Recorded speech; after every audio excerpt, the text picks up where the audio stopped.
ভালোবাসতো বলে এই ব্যাপারে সে কখনোই কিছু বলতো না। একদিন বিকেল বেলা সিধু দেখতে পেল সেই মেয়েটি একটি পার্কে অন্য একটি ছেলের সাথে হাত ধরে বসে আছে। এমন ভাবে বসে আছে দেখেই মনে হচ্ছে ওখানে স্বামী স্ত্রী বসে আছে। তারপর সিধু দৌড়ে চলে গেল আদির বাসায়। আর সেখানে যাওয়ার পর সমস্ত ঘটনা খুলে বলল। সমস্ত ঘটনা শুনে আদি রেগে গিয়ে সিধুকে মারলো এক থাপ্পড়। থাপ্পড়টা খাওয়ার পরেও সিধু কোনো প্রতিবাদ করলো না। আস্তে করে আদির বাসা থেকে চলে আসলো আর নিজের বাসায় এসে ডায়েরিতে লিখে রাখলো সেই থাপ্পড়ের কথা একটি ব্যাড মেমোরিজ হিসেবে। তারপর প্রায় অনেকদিন কেটে গেল, তবে তাদের মধ্যে আর কোনো যোগাযোগ হলো না। আদি মেয়েটাকে এতটাই বিশ্বাস করতো যে কিনা 10 বছরের পুরনো বন্ধুটার কথাও বিশ্বাস করলো না এবং উল্টো তাকে থাপ্পড় মারলো। কিন্তু একদিন বিকেলে আদি নিজেই দেখতে পেল সেই মেয়েটি অন্য একটি ছেলের সাথে খুব ক্লোজ ভাবে ঘুরে বেড়াচ্ছে। এটা দেখার পর তার কান্না চলে আসলো। এক পর্যায়ে কেঁদেও ফেললো, কিন্তু তার কান্নার কারণ ওই মেয়েটি ছিল না। তার কান্নার কারণ ছিল তার বন্ধুকে এই মেয়েটির জন্য সে থাপ্পড় মেরেছে। তারপর আদি দৌড়ে চলে গেল সিধুর বাড়ির সামনে। সেখানে গিয়ে দেখলো একটি স্কুল মাঠে সিধু মন খারাপ করে বসে আছে। তারপর আদি তাকে জড়িয়ে ধরে কান্না করতে লাগলো আর বলতে লাগলো, বন্ধু তুই যা বলেছিলি সবই সত্য,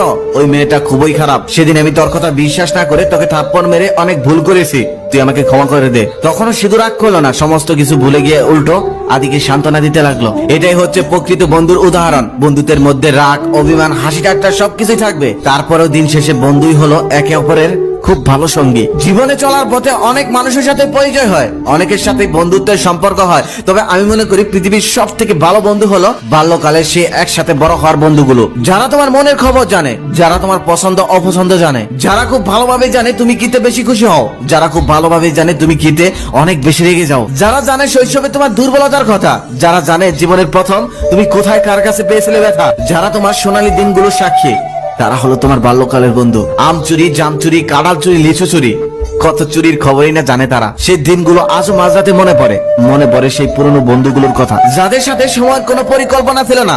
এক আড্ডায় দিন কেটে যেত, বাড়ির কথা মনেই থাকতো না। তবে জীবনের ব্যস্ততার জন্য আজকে আর সেই প্রিয় মানুষ